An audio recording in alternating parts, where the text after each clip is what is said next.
Welcome to Beyond the Microphone, a podcast about podcasters and the stories of how their shows came together, grew, and what they discovered along the way.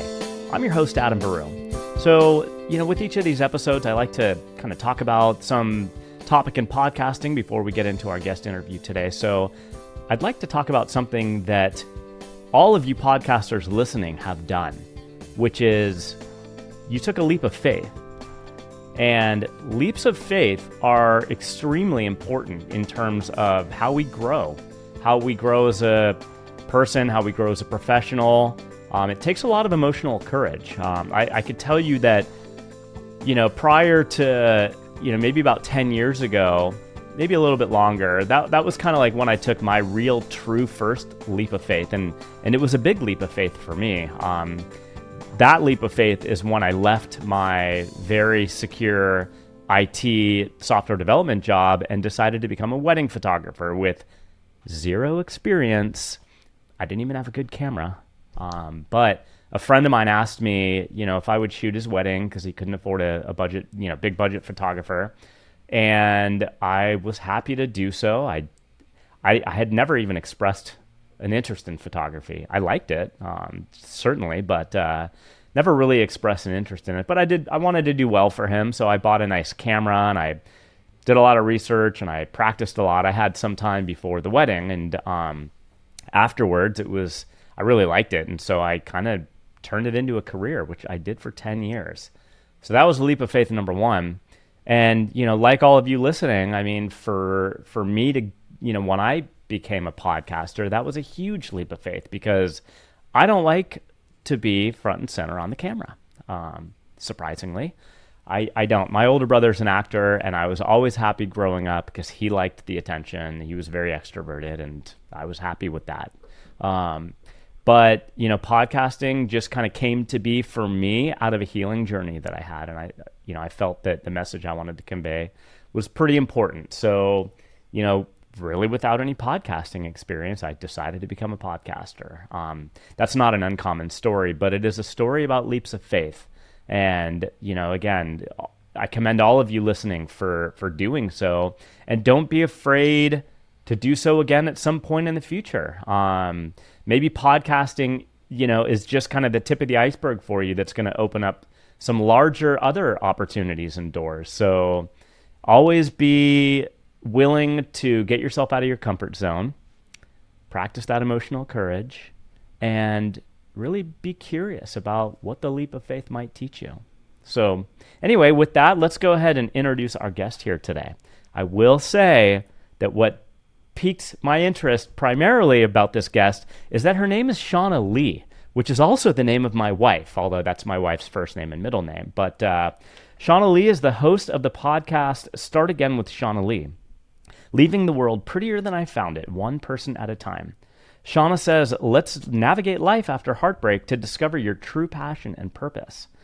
I'm here to remind you that it's never too late and you're never too old, Shaunna's words.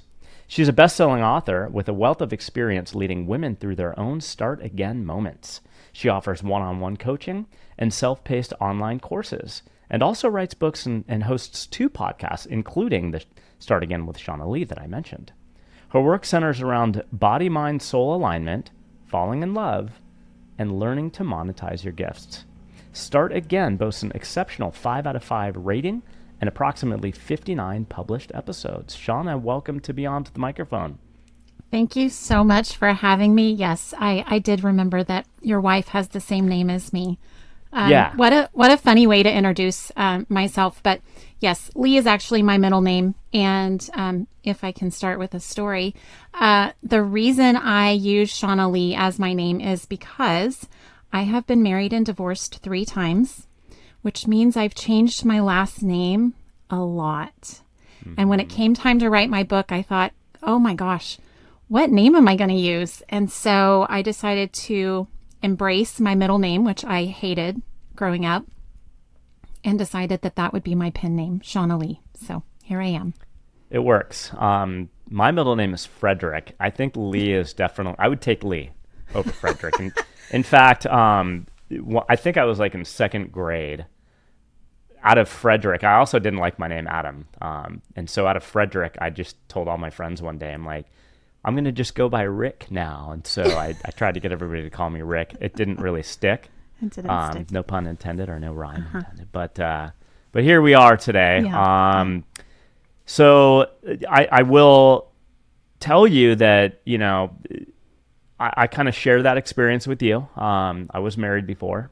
I have 2 older kids from that marriage. I'm married again right now. It's a journey. That's It is. for sure. And, for me, certainly, talking about leaps of faith, I mean, this was probably the biggest one for me. And I'm curious, what your journey was like and if there are some similarities here. But, so when I got divorced from my ex-wife, I would say the first 3-4 months, just an emotional roller coaster. It was terrible. I mean, I was crying all the time. It was such a sad It is terrible thing, even though even though I was happy to be separated from my wife, I was sad for my children. I didn't really know what that was going to look like for them. Although I come from a divorced family, I didn't want their experience to be anything like mine. But then after about 3 or 4 months, something kind of awoke in me, like a recognition that this was an opportunity now for me to reinvent myself and oh my gosh, and yes. have new opportunities. And again, going back to leaps of faith, I kind of made a conscious decision I was very I sheltered myself and I was very picky my whole life with food and stuff like that. In fact, I had never eaten seafood ever. I was just fish, couldn't do it. But I made a very conscious decision to get myself out of my comfort zone, like explicitly. And whether a friend of mine was going to offer an experience to me that was maybe a little scary or a food. And so like literally the day I made that, I kind of put that out in the universe. Yep. Buddy of mine, who incidentally was the same buddy who was getting married and got me into wedding photography. Oh, but interesting. This is a powerful friend of yours. Yeah, like pretty influential person. But he was going out for sushi, and he's like, "Hey, you want to come for sushi?" And I remembered my rule that I made, and I said, "Absolutely." Yeah. And so we went, and I fell in love with it immediately. So I'm curious, like for you, in going through divorce yourself, like. Yep. Are there similarities there? Are there discoveries that you made just going through that process? Yeah. And I love the intro conversation because it so aligns with everything that I write about in my book and the reason, coincidentally, that I started my podcast. So you call them leaps of faith and I call them start again moments, but we're talking about the same thing, right? Mm-hmm. So it's these moments where you get the opportunity to say yes to something, which oftentimes feels very scary and it's certainly uncertain and you don't know where it's going. And I think that's where the leap of faith kind of concept comes in. I started my podcast after I wrote my book because my book is really, it's a guide to how you put your life back together, but not what it was before. And so it's really about giving people permission to dream big and empowering them that you get to choose and seeing this future in front of you as the opportunity that it is, that you get the opportunity to do something different, bigger, better than whatever you had possibly even dreamed before. So the book is really a guide to kind of living your best life and what the heck do you want that to look like? And then my podcast, I started it because And it took me a little bit to kind of hone in on this concept of starting again, because I'm like, we're not starting over necessarily because you've got all this experience you're bringing to the table, that it really was just starting something new. And I have all these conversations with amazing people on the podcast, and they have started businesses, they've written books, they have started dating after divorce, they find love again. There's all these avenues that we have to starting something new at a point in our life where we feel like, oh my gosh, is it too late for me to do this thing? Did I miss the boat? Am I too old to be interested in doing this thing? And it's all hogwash, as they say. And so that's the mantra of the show. It's never too late and you're never too old to do the thing that's been calling you. I love that. You should actually, I don't know if you've heard of the podcast, I Am This Age with Molly Sider, but your kind of tagline is similar to hers. It's like exploring, and it's more, hers is more targeted towards like people like after 40 You know, whether, you know, you're finding yourself with your kids grown up or whatever it may be, but you know, we can't ever, I don't know, I guess maybe in my 20s and my 30s, you know, I felt like I was working towards something and that would be it. Like when I found my career or whatever it may be. And then, you know, that was it. But, you know, here I am at 50 and I kind of, what I'm thinking now, is that really the biggest trait that we could gift ourselves is curiosity. And I'm curious, no pun intended there, or whatever, alliteration. I'm curious for yourself, like where curiosity may have entered in your own life. And, you know, is that something that you've always had? Have you always been kind of interested in just, you know, renewal of self? Or is curiosity something that maybe came to you a little bit later? I'll tell you, I've always been a seeker of knowledge. So early on in my life, I felt like, oh, I'm going to be a student forever. I'm going to go on to get a PhD. I knew I loved learning. And then I got tired of academic life and needed a break. But what I've realized is it's a deep-seated curiosity that's driving me to understand.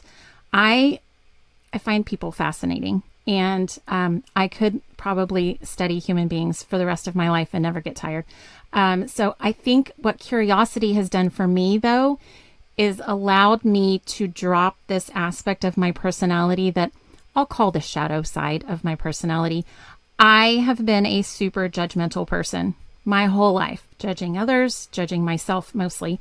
And so when I was able to just get curious instead, when I'm met with a situation where I have a instinctual, very strong reaction, I've taught myself to then just get curious. That's interesting. Why is it bubbling up this emotion? And it allows me to, here's how it served me well after my divorces. It's allowed me to try to understand where the other person is coming from. If I get curious about what's motivating them to have this reaction to me, or, you know, whatever the case may be. I think curiosity is one of the best things that we can do for ourselves, is just to get curious. It allows us to drop the judgment, and it just feels a little more lighthearted and a fun approach to what the heck is going on, you know? Yeah, certainly. And, you know, while for me, I always try to remind myself to kind of stay in that state. It's, you know, life is a roller coaster.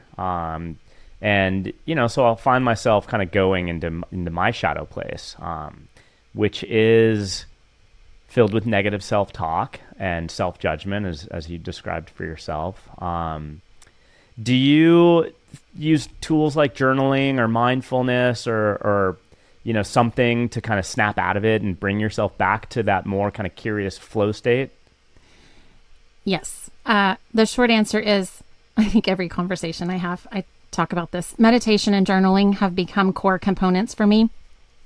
In those moments where I'm feeling emotionally volatile or easily frustrated, impatient with my kids, whatever way that I'm showing up, how I don't want to show up as my best self, usually I can come back to one of those two things to kind of recenter me to where I want to be and how I want to show up.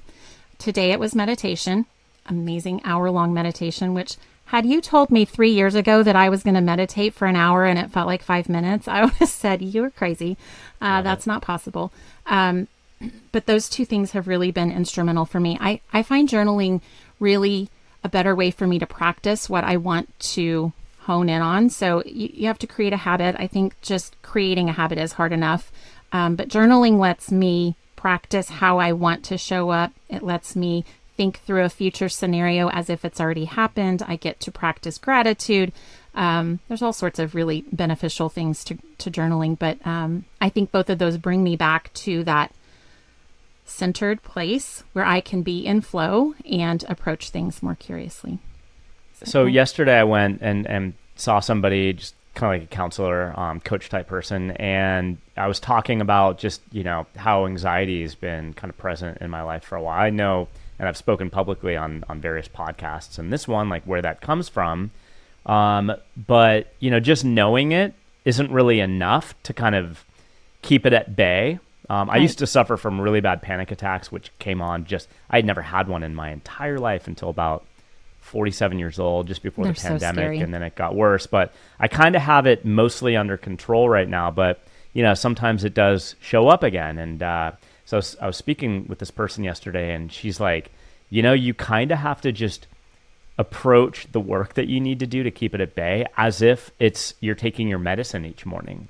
And I've had people kind of tell me the same thing, but in kind of different ways, but just the way that she kind of described it in that way, that, oh, it's just my medicine. So, I don't need to feel like, the thing that was hard for me is I know that I need to do the journaling and exercise and get out and go for a walk with my dog. And those things re-center me. But I'm married again. I have 2 younger children. The youngest is almost 4.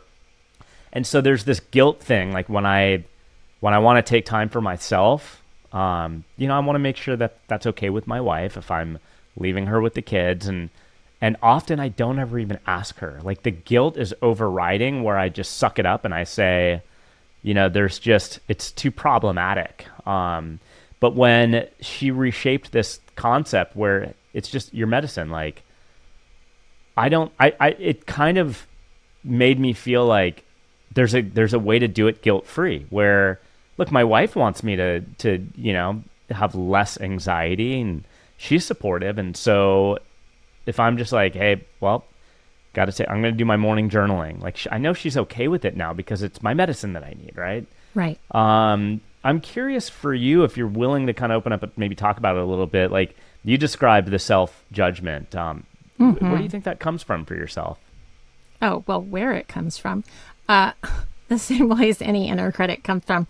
It's our childhood. Everything stems from how we formed our beliefs as a child when we hadn't fully formed who we were going to be.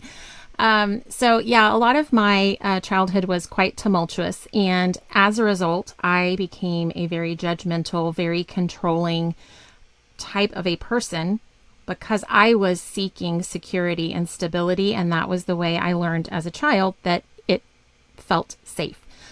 So the more I could control, the safer I felt. And that also comes with that inner critic that we all have.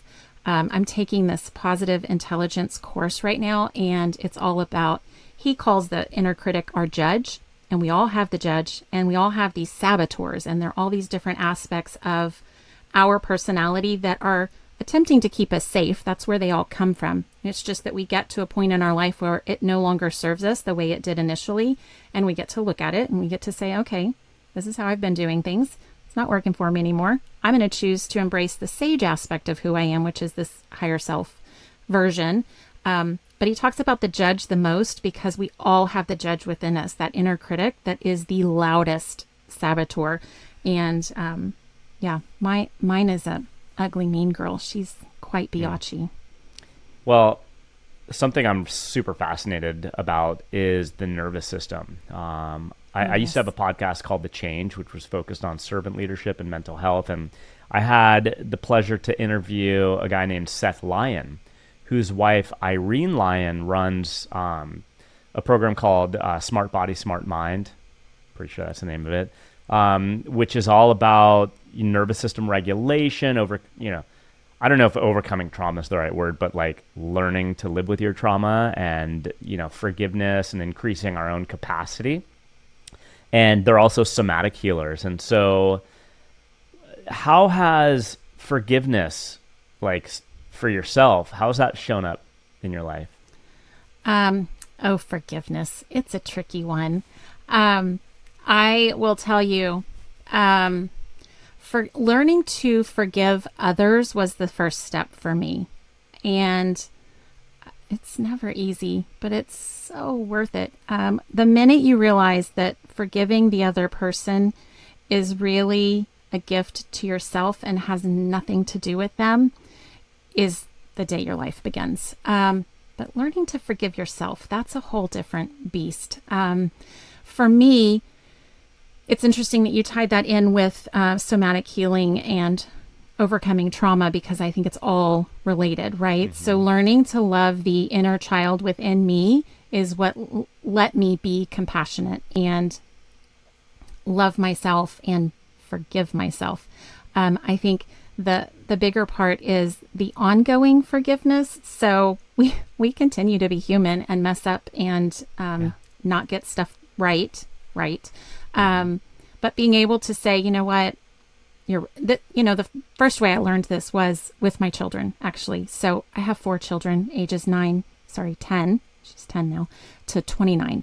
And so I've been a mom for a long time. And I learned early on that when I could own my mistakes to my kids and say, I'm so sorry I raised my voice, that's not how I want to respond to things, it let me show them and model, one, apologizing when we mess up, which is so valuable. But really just that I'm human and I still make mistakes. So you shouldn't expect to be perfect, and you should also expect that you're going to make mistakes.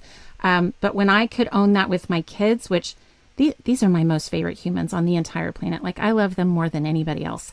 So when I could model for them and love myself in front of them, that was really what taught me how to kind of begin that process. And it is a process, and it is a practice, and it is a journey. Oh, totally. It's ongoing forever. I'm right there in that same boat right now. Like, something that I'm continuing to try to work on is my self-defense. Like, when I get dysregulated from my kids, I also have 4 kids, ages 24 to 4. So I'm kind of right there with you.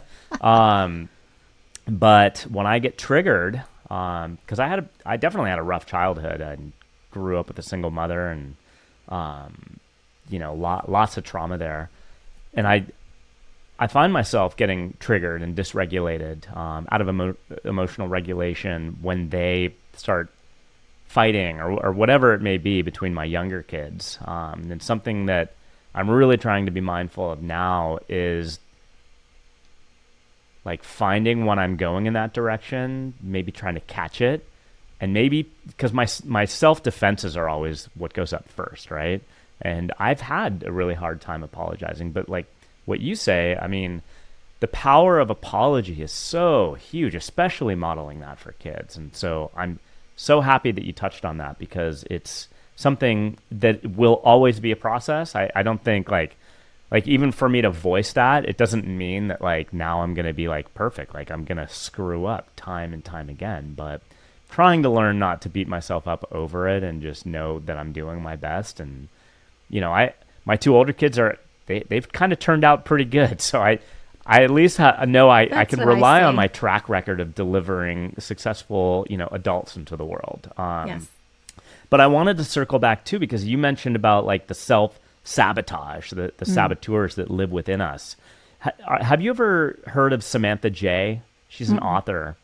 No, but I will look her up. She describes the self-saboteur within us as well. The one book, and she's got like 3 or 4 of them out, and I want to read her newer one, but the one that I really liked was Stand Up, Speak Up. And, she describes these self-saboteurs that live within us and the struggle with that, like the fight with that saboteur within us, trying to get to a place where we embrace that self-saboteur, and we know that they're going to live there within us, like side by side, and when they show up, it's just like, oh, there they are again. Yeah. Okay, go sit down in the chair. I'm going to have a conversation now. Like, learning to live with that self-saboteur. I'm curious your perspective on, have you found yourself more fighting against that self-sabotage, or have you come to a place where perhaps you've embraced that part of what you described also as your shadow self? Well, I will say, through the course of this course, what I have learned to do, because he brilliantly has us practice this each day, where at the beginning of the day, you're going to focus on one at a time, and there's a whole handful of them. Controller is one of mine. And so I can kind of sit at the beginning of the day and think, okay, what scenarios, what situations do I have ahead of me today? Where do I think the controller is going to show up? and what do I think it's going to look like, and how do I preemptively practice how I want to behave, respond instead. And then at the end of the day, and you have these touch points throughout the day to kind of practice, but then at the end of the day, you look backwards and you're like, okay, did I get it right? Did I get it wrong? How did I do? And give yourself kudos, for one, on how much progress you're making, because we always are making progress, but we don't quite want to give ourselves enough credit for it. So really taking ownership of what you did well and the progress you are making. But then when it went wrong, so let's say I did lose my temper and I raised my voice with my daughter because I had to tell her 18 times to put her shoes on, whatever the thing is. I can sit there and go, okay, this was an instance where I didn't show up well and I wanted to be more patient, and I could have brought my sage self to the conversation, and then you practice that. And you practice, how do I redo that situation in my head, visualize it? Because the more we practice it, our brains don't know the difference between what really happened and what might happen in the future or what's happening right now. It's the neurotransmitters or something like this. Science is going to tell us that by practicing it, by visualizing it, is making it connect there for us. And then it allows us to show up better the next time. And I mean, it works, but I think for me to answer your question is kind of thinking about it in advance. Where do I think I'm going to get stuck or caught up? And what do I think is going to be the biggest one for me? But also I kind of come back to the days I've meditated at the beginning of the day, I show up better. And I know that. I've got a whole track record of showing me I'm much more patient, I'm more compassionate, I'm much more nurturing. The way I want to be is better when I've taken those moments to meditate. But it's because I'm filling my cup. I'm giving myself what I need before anybody else has an opportunity to take or need from me, or for me to show up and serve them the way that they need. So, it's all fill your cup so you can fill others.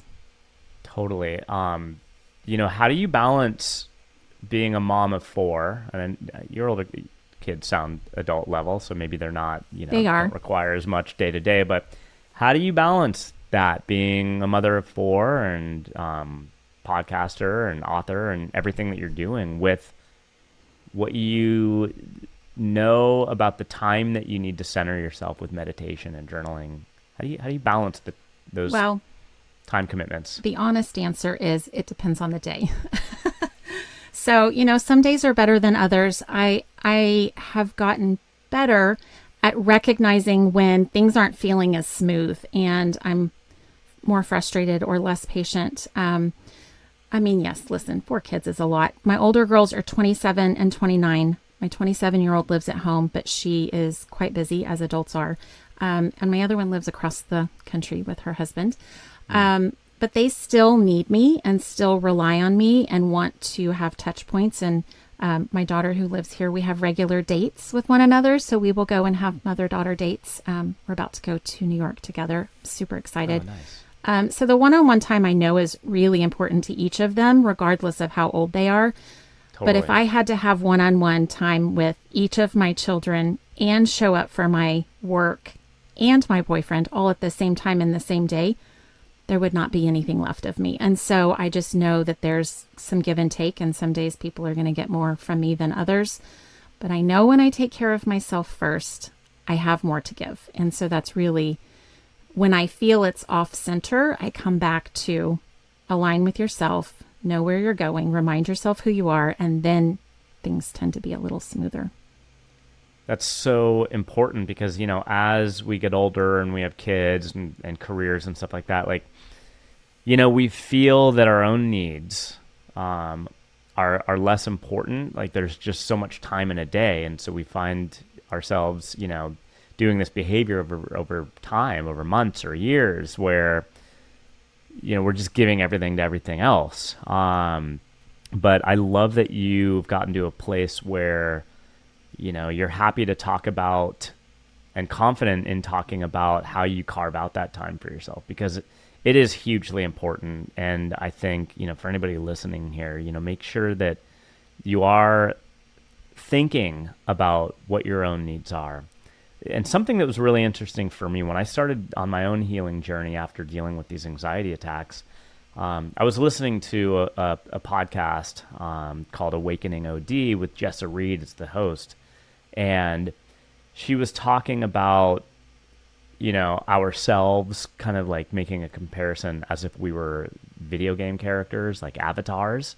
And, she's like, well, think about, just imagine you're like a video game character running around doing all this stuff, and your battery, your health level is just getting down to zero. Like thinking about ways that, what are the things that fill your cup, that like recharge your battery. And she challenged her listeners to sit down with their journals and write about 5 things that fill your cup. And so I'm listening to this. I was actually by myself at the beach doing this. And I'm like, all right, well, I'm going to do that. Do you know how hard it was to come up with the first thing, let alone 5? Like once I started to get into it, then they came to me. But I think I sat there for like a half an hour. Like I have no idea, because I had been so out of practice with taking care of myself, or even thinking that I was worthy enough to take care of myself, and that my needs were just as important as my kids or my career jobs needs. Like, have you found yourself kind of in that space where, like when you kind of started to think about the mindfulness and the meditation and the journaling, like, was that a struggle? Like when you first started out, kind of like mine was? It's funny how you were saying earlier, like, I am so good at knowing what I need, or I don't even remember how you said it exactly, but I thought, oh my gosh, I feel a little bit like a fraud right now, because if you had looked at me last week, I was losing my mind last week. And I think that just speaks to, it is a practice. And so when I drop the habits and I do what is so easy for any of us to do, which is to put everybody else's needs in front of us. I'm actively raising 2 kids at home. It's super easy for me to have like no priority in that conversation. And my boyfriend came to me and said, "What do you need?" And I honestly, in that moment, didn't know what I needed. I was like, I don't know what I need. And it was because I was out of practice and I was out of touch with who I am. And so I have a list now over years and years of practice where I go back to the things on my list and I'm like, I don't know. Do I need to journal? Let's sit down to journal. It works. It doesn't work. I don't know. Then I move on to the next thing. And so it's more that I just have my checklist at this point. But usually what I actually need is just to connect with myself again. And so, but answering, what do you want? What do you do to have fun? When was the last time you played? I'm like, I don't even know.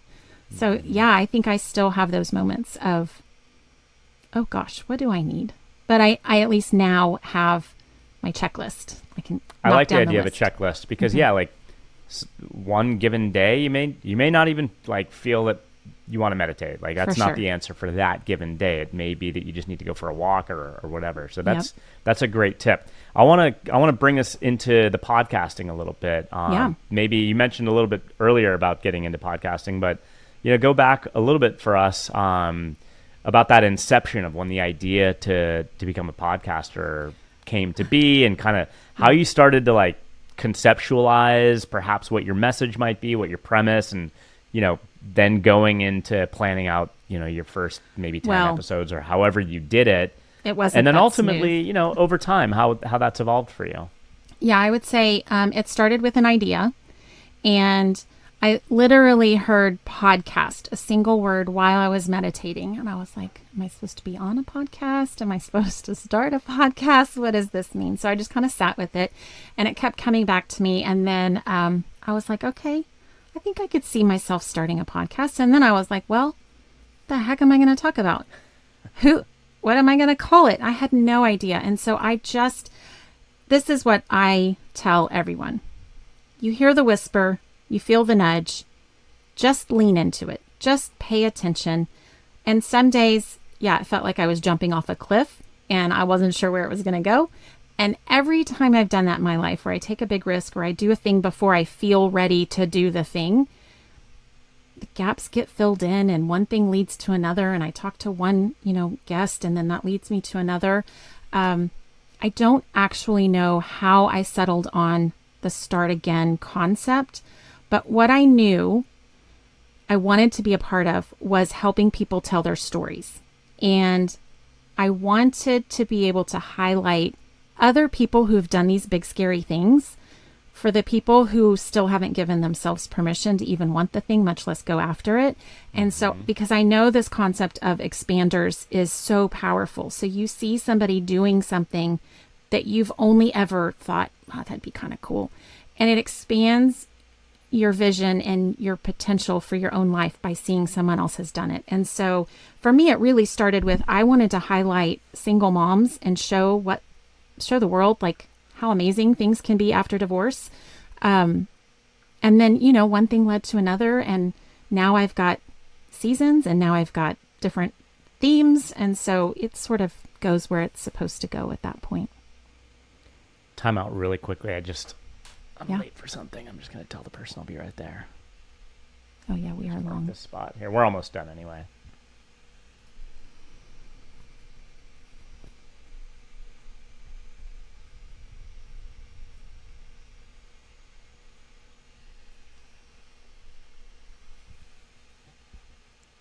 Okay, cool. She actually rescheduled before. I just didn't see her reschedule request, perfect. So we're all good. All right. So jumping back into this. So in terms of your podcasting, you took that leap of faith. It sounded like something that was an idea, and kind of for me too. Like before I got into it, like if somebody were to ask me, hey, you're interested in podcasting? No way. Like I mentioned in my intro, I'm just kind of more a behind the scenes guy. And I think that's a common experience for a lot of people that get into this type of creative work, because it can be scary. And I definitely like that you touched on that you just kind of went for it, and you just like the gaps were filled in along the way, because that is something I would tell everybody, like not just for podcasting, but anything that seems scary and I've been in that space too, where I kind of felt like I had to have everything figured out before going down some new path. But I don't know. I mean, for me, the advice that I would give to, people that perhaps are just starting out or considering getting into podcasting, like just go for it. And the answers will come. It doesn't need to be perfect. It doesn't need to be how I built this with Guy Raz. It doesn't need to sound like that. It could sound like anything. But the real power is to just get in there, because you never know. Like as a podcast host, getting into it, which may be scary, you may have a conversation on your podcast that is super powerful and leads to an impact in somebody else's life. So definitely get into it. I want to ask, now that you've been kind of doing this a while, I mentioned at the beginning too, you got about 59 published episodes. Like, how is your, with where you're at now, like what are some of the tools that you use? How has that perhaps changed over time? Editors, recording software, stuff like that. Oh my gosh. Everything's constantly changing. So where did I start? I think I started recording on Zoom, and then I went to Squadcast and had some glitches there. Wasn't super impressed. It very similar to Zoom. Then I moved to Riverside. Freaking love Riverside. I think I've had, of all the times that I've recorded a lot of episodes in Riverside, many more than anywhere else. And I think I've had like 2 glitches. I mean, the technology is just so solid. Not perfect. Technology's not perfect, but I have loved that tool. I actually took Jenna Kutcher's The Podcast Lab, and this is where she breaks down how to start a podcast. And I'll tell you, it was that got me over the hump. So I was a good student and I did all of the modules before, because I wanted to have everything in line. But what she said was she literally started her podcast with her iPhone, recording in her car in her garage. And I thought, okay, I'm overthinking this. I don't need the perfect microphone. I don't need a studio. Like, listen, I record in my closet. It's got great acoustics. Like I have just put one thing in front, I just took the leap and I did buy myself a little microphone. It made me feel good about what I was doing. And then I've since upgraded. Like, you just do one little thing at a time. Yeah. There was something else I wanted to say, but it has eluded me. But I think the technology changes, and I started on Anchor. I probably won't stay there. You just go in. I think Anchor is a great platform for learning. They make it super easy and they let you just take that leap and just get started. I think getting started is the hardest thing. The one thing I will say, I had a point in my podcast where I thought I was going to run out of guests. And then one week I had no one left to talk to. And I thought, oh my gosh, what am I going to do?